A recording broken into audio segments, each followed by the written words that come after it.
ಈಗಾಗಲೇ ಗೊತ್ತು, ರಸಗೊಬ್ಬರ ಕೀಟನಾಶಕದಿಂದ ನಮ್ಮ ಆಹಾರ ವಿಷಮಯ ಆಗಿದೆ. ಆದರೆ ಈಗ ಹೊಸತೊಂದು ರಾಸಾಯನಿಕ ದಾಳಿ ನಡೆಯುತ್ತಿದೆ. ಆ ದಾಳಿ ಯಾವುದು ಅನ್ನೋದನ್ನು ಹೇಳ್ತೀನಿ, ಬನ್ನಿ.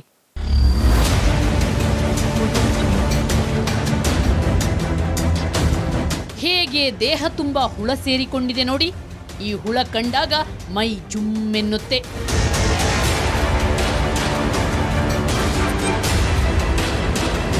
ಈ ರೀತಿ ದೇಹ ತುಂಬ ಹುಳ ಸೇರಲು ವಿಷ ಕೃಷಿಯೂ ಒಂದು ಕಾರಣ. ಬೆಂಗಳೂರು ಸುತ್ತಮುತ್ತ ಮನುಷ್ಯನ ತ್ಯಾಜ್ಯ ನೀರಿನಿಂದ ಬೆಳೆಯೋ ಸೊಪ್ಪು ತರಕಾರಿ ತಿಂದರೆ ಇಂಥ ಕಾಯಿಲೆ ನಮಗೂ ಬರಬಹುದು. ಈ ಗಲೀಜು ನೀರು ಮತ್ತು ಸ್ಲಜ್ಜು ಇರ್ತಕ್ಕಂಥದ್ದು, ಆಮೇಲೆ ಈ ಚರಂಡಿ ನೀರಿನಲ್ಲಿ ತರಕಾರಿ ಹಣ್ಣು ಬೆಳೆಯೋದ್ರಿಂದ, ಯಾವುದೇ ಆಹಾರ ಉತ್ಪಾದನೆ ಮಾಡೋದ್ರಿಂದ ಒಂದು ದೊಡ್ಡ ಸಮಸ್ಯೆ ಅಂತ ಹೇಳಿದರೆ ಟೇಪ್ವಾಮ್, ಅದೇ ಟೀನಿಯಾ ಅಂತ ಹೇಳ್ತಕ್ಕಂಥ ಒಂದು ಸಣ್ಣ ಅದು ಟೇಪ್ವಾಮು, ಅದು ಮೈಗ್ರೇಟ್ ಆಗ್ತದೆ. ಅದು ಎಲ್ಲಿ ಲೆವೆಲಿಗೆ ಅಂತ ಹೇಳಿದರೆ ಬ್ರೈನ್ಗೆ ಹೋದಾಗ ಬ್ರೈನಲ್ಲಿ ಹೋಗಿ ಅದು ಮತ್ತಲ್ಲಿ ಎಲ್ಲ ಗಟ್ಟಿಗಟ್ತದೆ. ಬ್ರೈನ್ ಒಳಗಡೆ ಕಣ್ಣಿಗೆ ಹೋಗ್ತದೆ. ಮರವಿನ ಕಾಯಿಲೆ ಅದು ಕೂಡ ಯಾವುದೋ ಒಂದು ಮೈಕ್ರೋಬ್ ಹೋಗಿ ಅಲ್ಲಿ ಸೇರಿಕೊಂಡು ಅದರ ವಿರುದ್ಧವಾಗಿ ಬ್ರೈನ್ ಪ್ರೋಟೀನ್ ಪ್ರೊಡ್ಯೂಸ್ ಮಾಡುತ್ತೆ ಅದನ್ನು ಕೊಲ್ಲೋದಕ್ಕೆ. ಆ ಪ್ರೋಟೀನು ಗಟ್ಟಿಯಾಗಿ ಅದು ಘನರೂಪವಾಗಿ ಕೂತ್ಕೊಂಡಾಗ ಮರು ರೋಗ ಬರ್ತಕ್ಕಂಥದ್ದು ಅಂತ ಹೇಳ್ತಕ್ಕಂಥದ್ದು. 10 ಗಲೀಜು ನೀರು ಮಿಶ್ರಣಗೊಂಡು ಅವು ಅದರಲ್ಲಿ ಕೆಮಿಕಲ್ಸು, ಹಾಸ್ಪಿಟಲ್ ವೇಸ್ಟು, ಇನ್ನೊಂದು ಎಲ್ಲ ತೋಗ ಅದು ಡೆಡ್ಲಿಯ ರೂಪವಾಗ್ತಕ್ಕಂಥದ್ದು. ಇಲ್ಲಾಂದರೆ ಈ ರೀತಿಯ ಸಮಸ್ಯೆ ಆಗ್ತಕ್ಕಂಥದ್ದಲ್ಲ. ಅಷ್ಟು ಮಾತ್ರವಲ್ಲ, ನಾವು ಸುತ್ತಾಡಿದ ಹೆಚ್ಚಿನ ಹಳ್ಳಿಗಳಲ್ಲಿ ನಾವು ನಿತ್ಯ ತಿನ್ನೋ ಸೊಪ್ಪನ್ನು ಇದೇ ಕೊಳಕು ನೀರಲ್ಲಿ ತೊಳೆಯುತ್ತಿದ್ರು.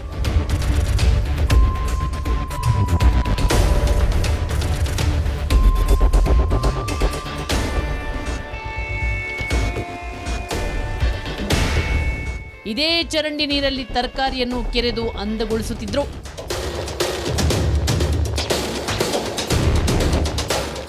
ಈ ಗಟಾರದ ನೀರಿನಲ್ಲಿ ಬೆಂಗಳೂರಿನ ದೊಡ್ಡ ದೊಡ್ಡ ಕಟ್ಟಡಗಳಿಂದ ಹೊರಬರುವ ಮನುಷ್ಯನ ತ್ಯಾಜ್ಯ ಮಾತ್ರವಲ್ಲ, ಕಾರ್ಖಾನೆಗಳ ಅಪಾಯಕಾರಿ ರಾಸಾಯನಿಕವೂ ಸೇರಿರುತ್ತೆ.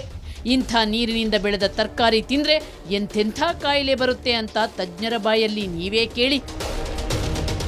ಈ ಕಲ್ಮಶ ನೀರಿನಲ್ಲಿ ಈಗ ನೀವು ಮೈಸೂರು ರೋಡ್ಗೆ ಹೋಗಿ ಅಥವಾ ವರ್ತೂರು, ಬೆಳಂದೂರು ವರ್ತೂರು ಡೌನ್ ಸ್ಟ್ರೀಮಿಗೆ ಹೋದರೆ ಅಲ್ಲಿ ನಮ್ಮ ಹಸಿರು ಸೊಪ್ಪು, ಸ್ಪಿನಾಚು, ಪುದೀನ ಇದನ್ನೆಲ್ಲ ಬೆಳೀತಾರೆ, ಕ್ಯಾರೆಟು ಇದೆಲ್ಲ ಬೆಳೀತಾರೆ. ನಮ್ಮ ಅಭ್ಯಾಸದಿಂದ ಆ ಭಾರಿ ಲೋಹಗಳು, ಜಿಂಕ್ ಇರ್ಬೋದು, ಮರ್ಕ್ಯುರಿ ಇರ್ಬೋದು, ಇದೆಲ್ಲ ಸೊಪ್ಪಿನಲ್ಲಿ ಕಂಡು ಬಂದಿದೆ. ನಾವು ಸೊಪ್ಪು ತಿಂದಾಗ ಆ ಭಾರಿ ಲೋಹದ ಅಂಶ ನಮ್ಮ ದೇಹಕ್ಕೆ ಸೇರೋದ್ರಿಂದ ಬಾಡಿಲೂ ಬಹಳಷ್ಟು ಚೇಂಜಸ್ ಆಗುತ್ತೆ. ಕಿಡ್ನಿ ಫೇಲ್ಯೂರ್ ಆಗುತ್ತೆ, ಕ್ಯಾನ್ಸರ್ ಆಗ್ಬೋದು. ವಿಷ ಕೃಷಿ ಅನಿವಾರ್ಯ. ಆದರೆ ದುರಂತ ನೋಡಿ, ನಮ್ಮ ಬೆಂಗಳೂರು ಸುತ್ತಮುತ್ತ ಹರಿಯೋ ನದಿ ಸಂಪೂರ್ಣ ಕಲುಷಿತಗೊಂಡಿದೆ, ವಿಷಮಯವಾಗಿದೆ. ಹಾಗಾಗಿ ವಿಷ ಕೃಷಿ ನಮ್ಮ ರೈತರಿಗೆ ಅನಿವಾರ್ಯವಾಗಿದೆ. ಬೆಂಗಳೂರಿನ ಸುತ್ತಮುತ್ತಲು ಅದೆಷ್ಟು ಕೆರೆಗಳಿದ್ವು, ಅದೆಷ್ಟು ನದಿಗಳಿದ್ವು. ಅರ್ಕಾವತಿಯಂತೆ, ವೃಷಭಾವತಿಯಂತೆ, ಪಿನಾಕಿನಿಯಂತೆ. ಈ ನದಿಗಳ ಹೆಸರು ಕೇಳೋದೇ ಒಂಥರ ಖುಷಿಯಾಗುತ್ತೆ. ಆದರೆ ಆ ನದಿಯ ನೀರು ನೋಡಿದ್ರೆ ನಿಜವಾಗ್ಲೂ ಕೂಡ ಕಣ್ಣಲ್ಲಿ ನೀರು ಬರುತ್ತೆ. ನೋಡಿ, ಇದು ದಕ್ಷಿಣ ಪಿನಾಕಿನಿ ನದಿ.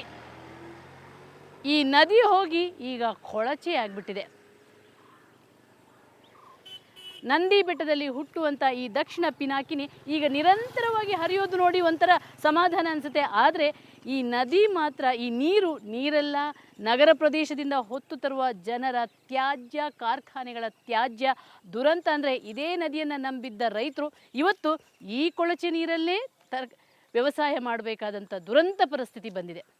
ಬೆಳೀತಾ ಇದ್ದೀವಿ. ಭತ್ತ, ರಾಗಿ ಎಲ್ಲ ಚೆನ್ನಾಗಿ ಬೆಳೀತಾ ಇದ್ವಿ ಮೊದಲೆಲ್ಲ, ಒಂದು 4-5 ವರ್ಷದಿಂದ.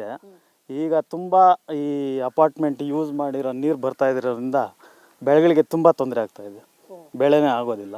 ಈಗೇನು ಬೆಳಿಬೋದಂದರೆ ಈ ಜೋಳ, ಹಸು ಮೇವುಗಳಿಗೆ, ಈ ಭತ್ತ ಅಲ್ಪ ಸ್ವಲ್ಪ ಬೆಳೆ ಆಗ್ತದೆ, ಅರ್ಧ ಹೋದರೆ ಅರ್ಧ ಬರ್ತೈತೆ, ಆ ಥರ ಆಗ್ತಾಯಿದೆ. ಸೊಪ್ಪಾದರೆ ಅದೇ ಬೋರ್ ನೀರಾದರೆ ತಗೊಳ್ತೇವೆ ಅಂತ ಹೇಳ್ತಾರೆ. ಈ ಒಳೆ ನೀರಾದರೆ ಕೆಮಿಕಲ್ ಅಂಶ ಇರೋದ್ರಿಂದ ಬೇರೆ ಬೇರೆ ರೀತಿಯ ಕಾಯಿಲೆಗಳು ಬರೋದ್ರಿಂದ ಭಯ ಬೀಳ್ತಾರೆ, ತಿನ್ನೋದಕ್ಕೂ ಭಯ ಬೀಳ್ತಾರೆ. ರೈತರಿಗೆ ಈ ವಿಷ ನೀರು ಎಷ್ಟು ಅನಿವಾರ್ಯ ಆಗಿದೆ ಅಂದರೆ ಈ ನೀರನ್ನು 16 ಕಿಲೋಮೀಟರ್ ಪೈಪ್ ಹಾಕಿ ಅದನ್ನು ದೊಡ್ಡ ದೊಡ್ಡ ಹೊಂಡ, ಗುಂಡಿಗಳಲ್ಲಿ ಸಂಗ್ರಹಿಸಿ ಬಳಸುತ್ತಿದ್ದಾರೆ.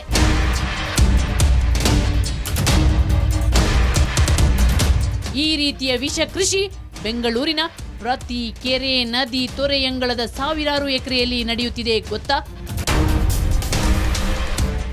ಬರ ರೈತರನ್ನ ಕಾಡ್ತಾ ಇದೆ. ಆ ಬರದ ನಡುವೆ ನಗರ ಪ್ರದೇಶಗಳ ಸುತ್ತಮುತ್ತಲಿರುವಂತಹ ರೈತ ನೀರು ಹೊಂದಿಸೋದೇ ಕಷ್ಟ ಆಗಿದೆ. ಅದಕ್ಕಾಗಿ ಏನು ಮಾಡ್ತಾರೆ ಇಲ್ಲ ನೋಡಿ, ಒಂದು ವರ್ತೂರು ಕೆರೆಯಿಂದ ನೀರನ್ನು ಈ ರೀತಿ ತಗೊಂಡು ಬಂದು ಇಲ್ಲೊಂದು ಯಾವ ಒಂದು ಖಾಲಿ ಇದು ಮಾಡಿರುವಂಥ ಏನು ಕಲ್ಲು ಕ್ವಾರಿ ಏನಿರುತ್ತೆ ಅಲ್ಲಿ ಈ ರೀತಿ ನೀರನ್ನು ಸಂಗ್ರಹಿಸ್ತಾರೆ. ಈ ಕ್ವಾರಿ ಒಂಥರ ಟ್ಯಾಂಕ್ ಥರ ಇರೋದ್ರಿಂದ ನೀರು ಶೇಖರಣೆ ಆಗುತ್ತೆ. ಈ ನೀರನ್ನು ಮತ್ತೆ ಪಂಪಿಂದ ತಗೊಂಡೋಗಿ ತರಕಾರಿಗೆ ಬಳಸ್ತಾರೆ. ಇದು ಇಲ್ಲಿನ ರೈತರ ನೀರಿನ ಬವಣೆಯನ್ನು ನೀಗಿಸುತ್ತೆ. ಇಂಥ ಸಾಕಷ್ಟು ಗುಂಡಿಗಳನ್ನು, ಈ ಕೊಳಚೆ ನೀರಿನ ಗುಂಡಿಗಳನ್ನು ನಾವು ಎಲ್ಲಂದರಲ್ಲಿ ಇಲ್ಲಿ ನೋಡ್ಬೋದು. ಅಂದರೆ ವರ್ತೂರು ಕೆರೆಯ ನೀರು ಸುಮಾರು 50 ಕಿಲೋಮೀಟರ್ ಉದ್ದಕ್ಕೆ ಇದನ್ನು ಹರಿಸ್ತಾರೆ. ಅಷ್ಟು ನೀರು ಬಳಕೆಯಾಗುತ್ತೆ, ಬರೀ ಕೃಷಿಗೆ, ತರಕಾರಿಗೆ, ಕೃಷಿಗೆ ಬಳಕೆ ಆಗುತ್ತೆ. ಅಂದರೆ ಅಷ್ಟು ಭಾಗದ ಜನ ಈ ಕೊಳಚೆ ನೀರು, ರಾಸಾಯನಿಕಯುಕ್ತ ನೀರಿನ ಕೃಷಿ ಅಥವಾ ತರಕಾರಿಯನ್ನು ನಾವು ತಿಂತಾ ಇದ್ದೀವಿ. ಅಲ್ಲದೆ ಇದೇ ನೀರಲ್ಲಿ ಮೀನುಗಾರಿಕೆಯೂ ನಡೆಯುತ್ತೆ. ಕ್ಯಾಟ್ ಫಿಶ್ ಕೃಷಿಯನ್ನು ಇಂಥದ್ದೇ ಕೊಳಕು ನೀರಿನ ಹೊಂಡದಲ್ಲಿ ಅಕ್ರಮವಾಗಿ ಮಾಡಿ ಜನರಿಗೆ ವಿಷ ತಿನ್ನಿಸುತ್ತಿದ್ದಾರೆ. ರೈತ ಅನಿವಾರ್ಯವಾಗಿ ಇಂಥ ಕೃತ್ಯಕ್ಕೆ ಕೈ ಹಾಕಿದ್ದಾನೆ. ನೀವು ತಿಂತೀರ ಈಗ ನಾವು ಸೊಪ್ಪು ಬೆಳೆದು ಕಳಿಸ್ತೀವಿ, ನೀವು ತಿಂತೀರ ಅದನ್ನ? ನೈಟ್ಲೆ ರಾತ್ರಿಲೆ ತಗೊಂಬಂದು ಎಲ್ಲ ತೊರೆಯಲ್ಲಿ ಒಯ್ತಾರೆ, ನೈಟ್ಲೆ ತೊರೆಯಲ್ಲಿ ಒಯ್ತಾರೆ. ಅದೇನೈತೆ ಭೂಮಿ ಎಲ್ಲ ನಾವು ಅದೇನೇ ನೀರು ಕಟ್ಟೋದು. ಈಗ ಎಲ್ಲರಿಗೂ ಅದು ಕಾಯಿಲೆ ಶುರುವಾಯ್ತದೆ. ಯಾವ ಮದ್ದು ಹಾಸ್ಪಿಟ್ಲಿಗೆ ಹೋಗೋ ನಾಳೆ ಅದು ರೆಡಿ ಆಗಲ್ಲ. ನಮ್ಮ ನಾಡಿಗೆ ಎಂಥ ದುಸ್ಥಿತಿ ಬಂದಿದೆಯಲ್ಲ, ಇಂಥ ದುಸ್ಥಿತಿಗೆ ಕಾರಣ ಏನು ಅಂತ ನಾವು ಇನ್ನಷ್ಟು ಅಧ್ಯಯನ ಮಾಡಿದಾಗ ನಮಗೆ ಬೆಚ್ಚಿ ಬೀಳಿಸೋ ಮತ್ತಷ್ಟು ಆತಂಕಕಾರಿ ಮಾಹಿತಿಗಳು ಗೊತ್ತಾದವು.